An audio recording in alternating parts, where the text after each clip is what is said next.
Buongiorno a tutti, per chi non mi conosce sono Alcide Candiotto, sono docente alla scuola IDF di Valdobbiadene, nonché presidente di Esso Cuochi Treviso.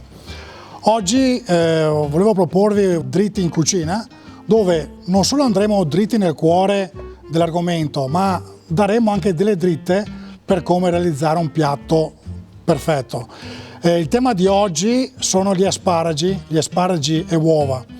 Asparagi che io ho preso rigorosamente da Cima d'Olmo e le uova allevate a terra. I trucchi che servono per fare un buon piatto sono: gli asparagi vanno pelati solamente dal gambo verso la punta, quindi con un coltello vanno pelati delicatamente, sia quelli bianchi che quelli verdi. Mentre le uova bisogna fare attenzione che siano cotte correttamente, perché se notate in questo tipo di uova, se le lasciate cuocere di più di 9 minuti si forma una patina verde tra il tuorlo e l'albume. Questa patina qui è leggermente tossica, oltre a essere brutta da vedere.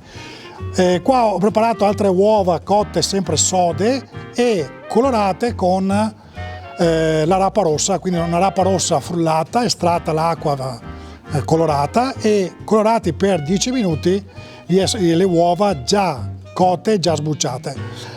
Un trucco per realizzare le uova e soprattutto pelarle è che devono essere cotte con un po' di aceto o un po' di succo di limone, in modo tale che l'acidità dell'acqua, dell'aceto o del limone faccia coagulare bene le proteine contenute nell'albume, e in questo modo le uova, una volta fredde, raffreddate bene, si possono pelare bene.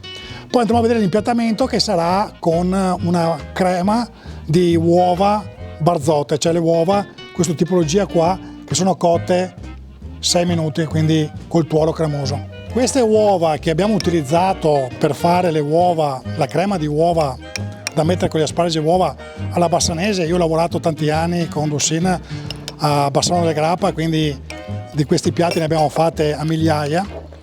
Queste uova sono cotte 5-6 minuti perché sono uova extra large, quindi molto grandi, mentre per fare le uova sode servono 9 minuti, d'accordo?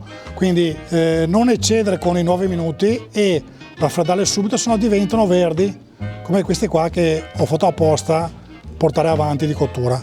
Quindi mettendo sale, pepe, un po' di olio, procediamo all'impiattamento. Io ho usato un piatto particolare e ho bisogno di creare un tondo in modo tale che poi valorizzi il piatto stesso. Quindi partiamo dai verdi, aggiungiamo gli asparagi bianchi. Per chi non lo sapesse, l'asparago bianco è un asparago che viene coltivato sottoterra, quindi non assorbe la luce del sole, non vede la luce del sole, quindi rimane bianco, mentre quello verde, crescendo sopra terra, subisce la fotosintesi clorofilliana, quindi diventa verde. Questo è un piatto molto semplice, primaverile, che va bene in questa stagione, aprile e tutta maggio, fresco e consumato caldo.